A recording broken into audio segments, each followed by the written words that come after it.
Friends, Shem is the progenitor of both the Arabs and the Jews. But what we know about him is very little.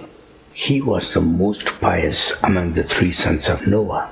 The Bible states that he was 98 years old when Noah's flood occurred, which was in the year 3298 BC, based on the calculations from the biblical genealogy chart. According to the Bible, he lived for another 502 years, meaning he died in the year 2796 BC at the age of 600.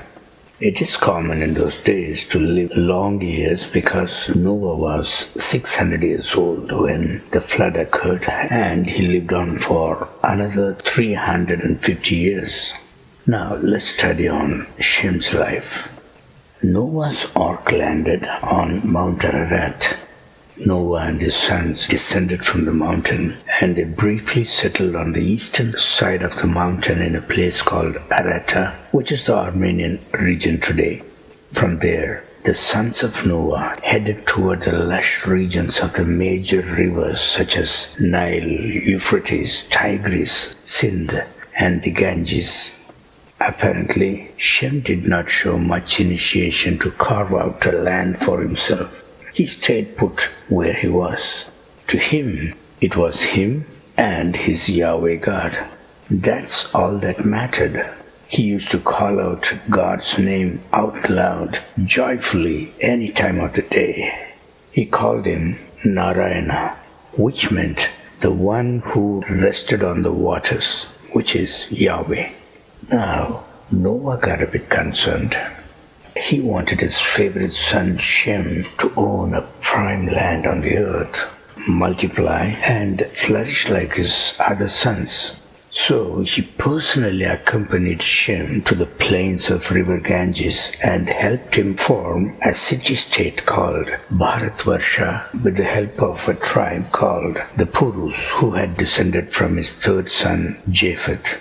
It is from there the ancient nation of India started developing, even though there were some other groups of people in the Gangetic plain as well.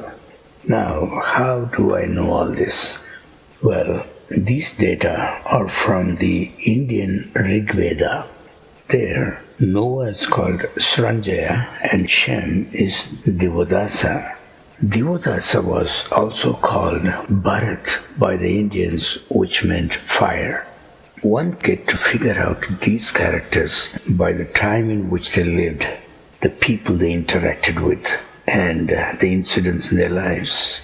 To reach this level of understanding, just reading the Vedas alone wouldn't help.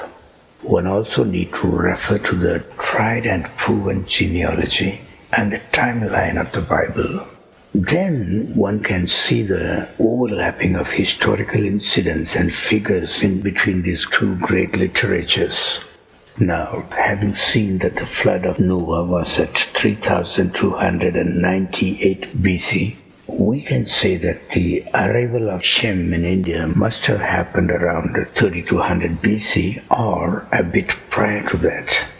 Later, around 2950 BC, when Shem the Bharat was still the king, there was an intrusion into the land of the Indian subcontinent by African Kushites headed by their leader Cush himself, who was a grandson of Noah through his son Ham. In fact, the ancient Indians used to call Africa Kushadip after his name. Now, one thing we need to understand about this group of people is that they hated Shem's god Yahweh, who was Narayana. By the way, this Narayana has nothing to do with Vishnu, who they call Narayana today. Now, Cush and his people hated Yahweh. It is because the father of Cush, who was Noah's son Ham, known as Kamdev in India, had denounced Noah and his god Yahweh. One can read it in the Bible. And then on, Ham worshipped God's opponent, Lucifer the devil, and he was the father of magic. And all his descendants were well versed in it. Now, Kush is known as Dasharatha in India. Dasharatha's son is the Lord Rama of Hinduism, and the Bible clearly states that. And Rama also had a son named Kush, carrying his grandpa's name. Now, in the band of people that moved into India along with King Dasharatha was Vishwamitra, who was good at magic and knew all about spirituality. He made it his life's mission to destroy Shem, the king Bharat, who was kept in high esteem by his subjects as Raja Harishchandra, and he finished him up. Now, if you want to know how I know that Raja Harishchandra was Shem, the king Bharat, please watch my video, Persecution of Biblical Shem. His story is so popular among the rural masses of India even today that when silent movie came to India, the very first movie made in India was Raja Harishchandra. But the Indians don't know that he was Shem, the king Bharat, who was the righteous son of Noah, the Manu. Furthermore, being unable to wipe out the memory of Shem, the king Bharat, from the people, the invading Kushites tucked Shem away in the form of a holy clown named Narada. He still goes around in their movies and TV serials greeting everyone, saying Narayana. But no one knows today that it is their beloved King Bharat who was the biblical Shem. Now, about the events that followed Shem's death and how Yahweh God avenged his death, I have made some videos. Please browse through them as well. Well, that's it for now, friends. God bless you and thanks for watching.